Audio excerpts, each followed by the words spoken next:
Hello everyone, how are you today? Welcome to Tall Tales with Alex, your gateway into a universe of adventure and discovery. It's so great to have you with me for today's journey. We're going to use our imaginations today, so get ready to think up all kinds of amazing things. Maybe you could keep using your imagination to do some drawings of our adventure today. I'd love to see what you create.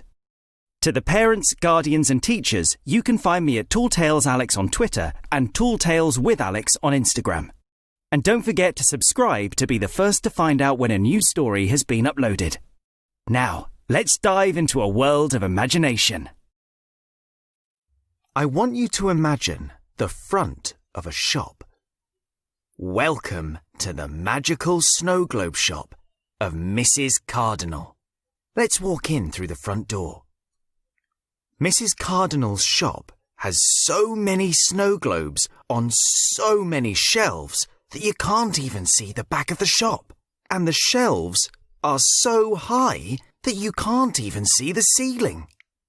Nobody knows where Mrs Cardinal came from or how long the shop has been there, because the shop has been there longer than anyone's been alive.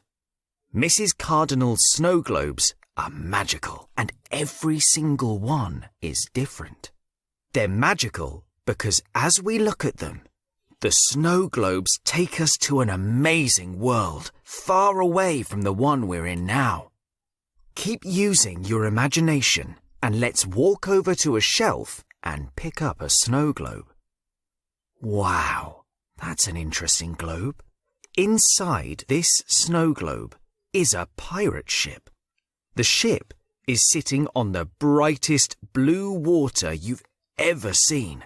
Instead of snow, there's lots of little bits of golden glitter, like tiny bits of treasure floating all around it. This is the story of a pirate ship called the Golden Plunder, and its captain, the famous pirate, Old Jim Fishbreath. Old Jim Fishbreath had been sailing the 7 seas since he could walk. When he was just a lad, he strolled on down to the nearest pirate ship he could find, climbed aboard, and declared himself captain. Even at that age, nobody dared challenge him. He had a gruff voice and loved to shout things like, "All hands ahoy!" and "Climb the Jacob's ladder!" and "Bring me another tuna sandwich." Now he was an old man.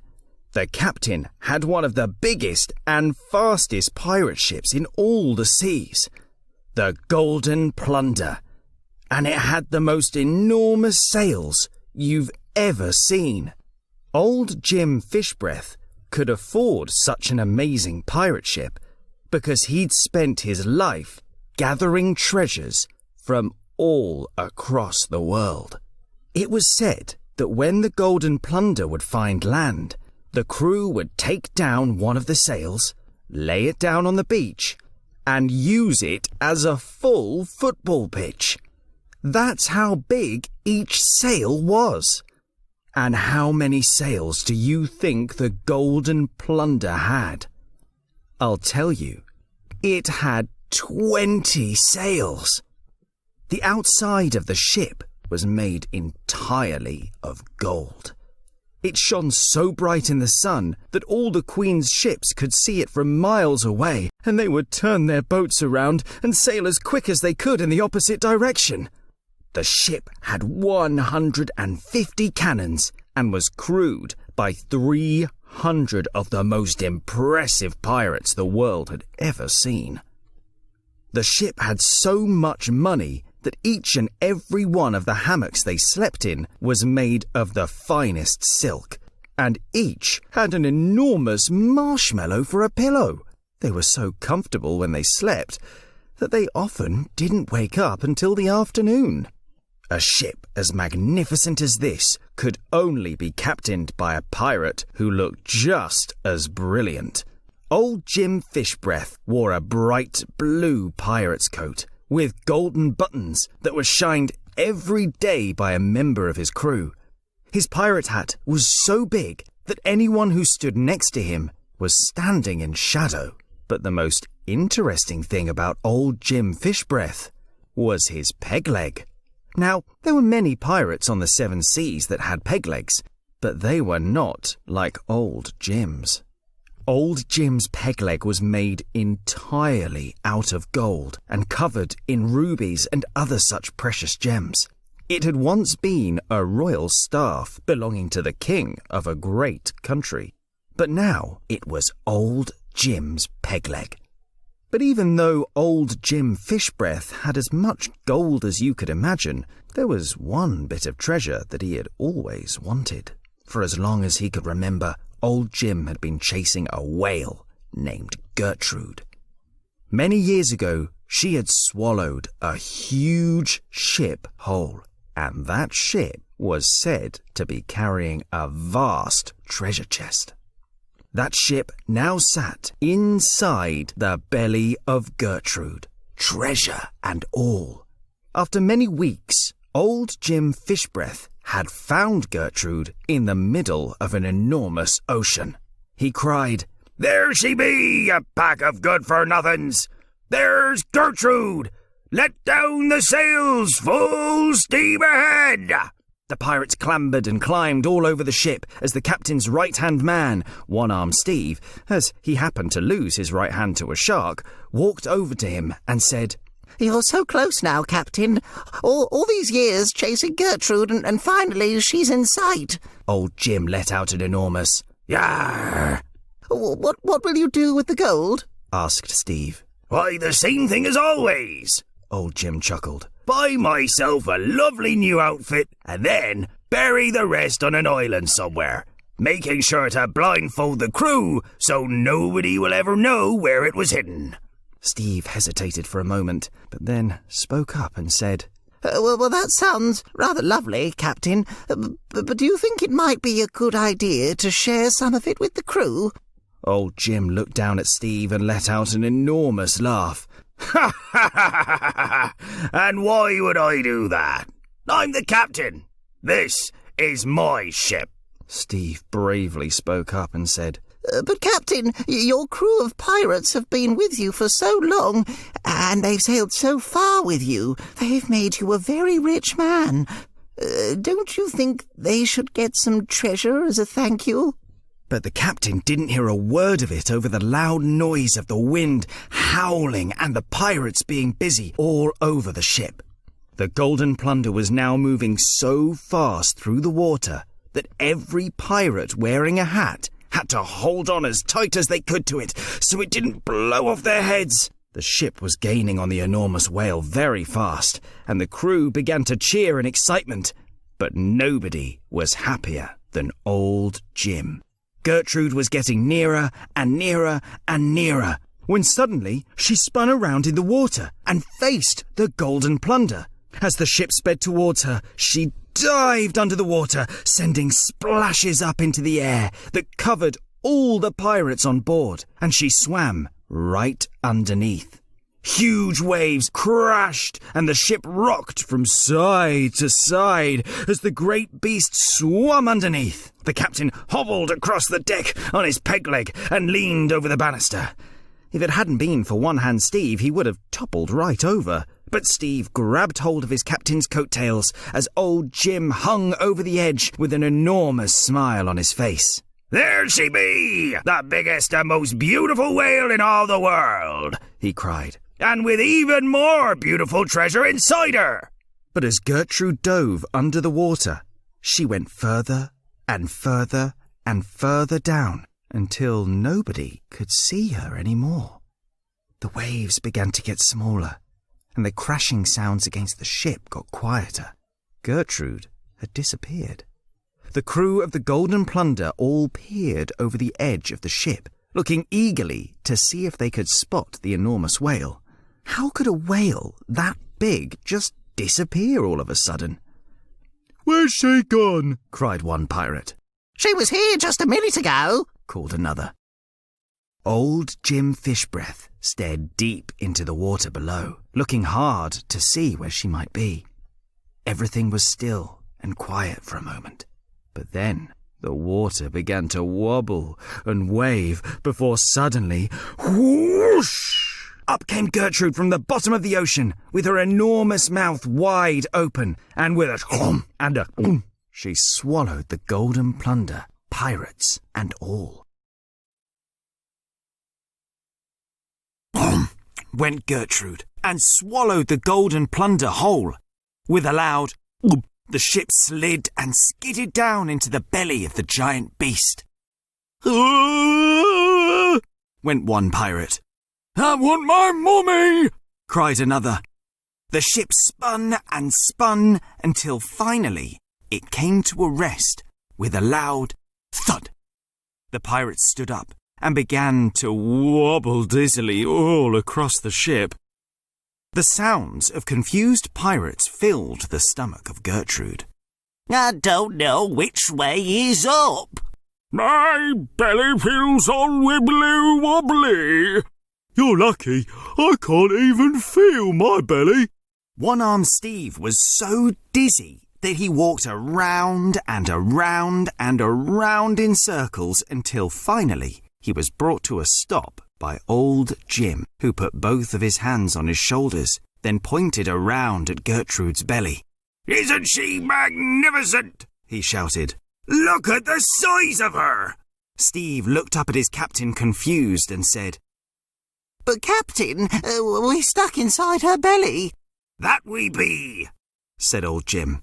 But we also be trapped in here with a boat full of treasure. Look! And he pointed over at something in the distance. There, sat on the other side of Gertrude's belly, was a ship that had obviously been there for a very long time. I'd bet all the gold in the world that ship over there is the very ship we've been looking for all this time, full of all kinds of wonderful treasures, old Jim said with a grin. As old Jim pointed, each of the pirates, who were now starting to feel a bit better and much less dizzy, walked over to the side of the ship to get a better look. The ship they were looking at was huge, even bigger than the Golden Plunder, and covered in lots of seaweed and slime. It must have been there for at least 100 years. Right, me band of buccaneers. We've been searching for this there treasure for years, and there it be. All hands to action! Let's go get ourselves the biggest pile of plunder we've ever seen. And with that, every scurvy sea dog ran below deck to their hammocks. They unhooked them from the wall and tied the ends to make enormous sacks ready to load full of treasure. They threw down the ladders from the side of the ship and began to make their way down to the floor of Gertrude's belly. Ugh! It was disgusting, covered in a slippery slime, and it smelled of 100 years' worth of rotten fish and seaweed.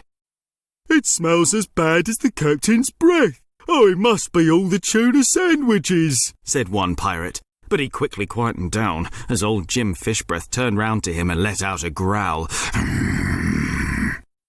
The crew slowly made their way across the vast, open space between the Golden Plunder and the wreck of the old ship on the other side. Every now and then, a big gloop of something slimy would fall from the top of the whale's belly, landing with a spff, sometimes right on the head of a pirate. At last they arrived at the old ship. Oh, she's beautiful, cried old Jim. But how will we ever climb aboard?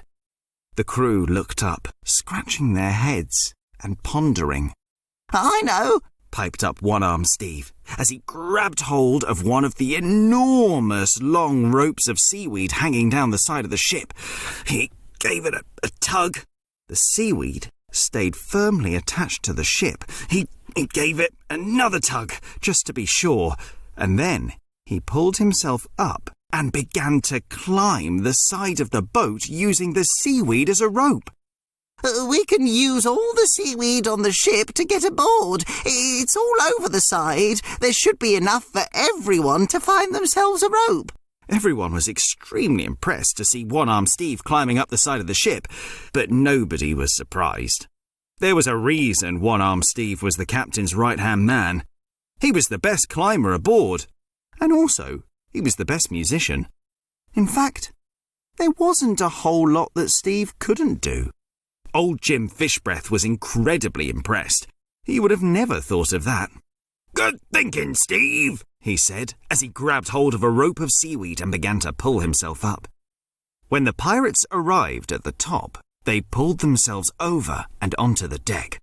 Right, ye scurvy sea dogs. I want this ship searched from top to bottom. Let's find this treasure. The pirates hurried about their business. They searched in the cannons, they searched in the kitchen, they searched in the bedrooms, they searched in the crow's nest, they even searched in the toilet. Finally, there was only one place left to search. Old Jim Fishbreath walked towards the door of the captain's quarters and pushed them open. Suddenly, the inside of Gertrude's belly was filled with a bright and glittering light. Inside was the most enormous pile of treasure the world had ever seen. The pirates let out a "Yar!" and rushed into the room with the big sacks they'd made out of their hammocks. They stuffed them full of diamonds, rubies, pearls, gold, and all kinds of wonderful things. Right, throw them down over the side of the ship, and let's make our way back to the Golden Plunder, called old Jim. With a heave and a ho, the pirates dragged their enormous sacks of treasure to the side of the ship and pushed them up, over, and let them topple, falling down to the floor of Gertrude's belly. When the pirates first fell into the belly of the giant whale, they wished there wasn't all the slime and gloop, but now they were really rather happy it was there, as it meant the huge bags of treasure just slid along the floor, making it much easier to get all their new plunder back to their ship. It also made it fairly easy for the pirates to push the Golden Plunder back up to the mouth of the enormous whale. Half of the crew of pirates got behind the ship and gave it a push, while the rest went ahead, tying long ropes of seaweed around it and gave it a heave. All the while, old Jim Fishbreath sat on top of the pile of glittering gold, chuckling to himself and saying, "Ha ha ha! I'm the richest pirate in all the world!" But when they arrived at Gertrude's mouth, they realised there was one huge, enormous, whale-sized problem. How were they going to open her mouth and get out? "We could ask very nicely," said one pirate. But One-Armed Steve replied, well, that would be the polite thing to do, but she's not going to hear us. We're much too small." They all had a long, hard think, but nobody could come up with a good idea. But then, just as the captain was fiddling with his beard, a hair from his moustache tickled his nose, and he let out an enormous achoo! Steve jumped to his feet and shouted, I've got it! Let's make her sneeze! Quick, bring down one of the huge sails. We'll wave it above us to tickle the roof of Gertrude's mouth. That should make her sneeze, and hopefully we'll shoot right out." Quick as a flash, every pirate got to work and did their bit. They climbed the Jacob's ladder and unhooked one of the sails. All 300 pirates grabbed hold of one side of the sail. They held it above their heads and began to run back and forth across the ship, faster and faster, from side to side, until the sail began to wave above their heads. Up the sail rose until the very smallest corner of it touched and tickled the roof of Gertrude's mouth. For a second, nothing happened. But then there was a rumble. The whole of Gertrude's mouth gave a shiver. The boat began to shake, and then, suddenly, whoosh! With an enormous sneeze from Gertrude, the Golden Plunder was lifted into the air and thrown out of her mouth. Whoa! Went all the pirates as they flew through the air. I'm the first captain to have a flying pirate ship! Cried old Jim. With an almighty splash, the Golden Plunder landed back into the ocean. Thud! Went the pirates as they landed on the deck of their ship. Oh, they slowly got up with a groan and wiped off all the goo that had come with them. Right, no time to waste. Let's go bury this treasure. But instead of running around and obeying his orders, every pirate stood still. Come on, you lazy lot. Get to it. We've got treasure to bury. But again, they stood still. Steve walked up to old Jim. Excuse me, Captain, but I think you might owe the men a thank you. What do you mean? Asked Jim. Well, we were just eaten by a whale. And then we were covered in slime and seaweed. Then we dragged all the treasure back onto the ship, and after that we pulled the ship back up to Gertrude's mouth. And to top it all off, we were just sneezed out of a whale. Old Jim looked out at his crew. Each and every one of them looked very tired. I know how you love your treasure, but instead of burying it, don't you think it would be nice to share it? After all, if these pirates hadn't worked so hard, you wouldn't have it at all. Plus, why even bury treasure at all? You've got more treasure than you'd ever be able to spend. Don't you think it would be nice to say thank you to your crew? This made old Jim think. He did love treasure, but as he looked out at his crew of pirates, he realized something. He loved them even more. They made him laugh. They helped him when times are tough. And they made him happy when he was feeling down. You're right. If it weren't for all of you, I wouldn't be captain of this amazing ship. But the thing that makes this ship even more amazing is the pirates that are on board it. All right, then. We'll split the treasure evenly. The pirates jumped up and down with glee, hugging each other. But I think the first person to choose which bit of treasure they would like should be my right-hand man, One-Armed Steve, for all the brilliant ideas he's had. The pirates all agreed. They loved Steve. He'd been the hero of the day. They began to chant his name and rushed over to him, lifting him up into the air and spinning him around. And just at that moment, a parrot flew down from the sky, drawn to the ship by all of the glittering gold. It flew down and perched on the shoulder of old Jim Fishbreath and cried, "Caw! What's that smell of fish?" And so the crew split the treasure amongst them, and each of the pirates became extremely rich. But the thing that made them happiest of all was the fact that they had each other. They sailed the world, and everywhere they went, people knew who they were. They were known as the jolliest pirates of the 7 seas. And that was the tale of old Jim Fishbreath and the crew of the Golden Plunder. Thank you so much for joining me on that adventure. What was your favourite part of the story? Who was your favourite character? Maybe you could use your imagination to draw something. I'd love to see what you make. Maybe you could even write a story of your own. If you're enjoying Tall Tales with Alex, don't forget to tell your friends about it. It would be amazing to share these journeys with even more children. There's loads more adventures to go on. So don't forget to subscribe and follow to be the first to find out when a new story is ready to listen to. Parents, guardians and teachers, you can find me at TallTalesAlex on Twitter and TallTalesWithAlex on Instagram.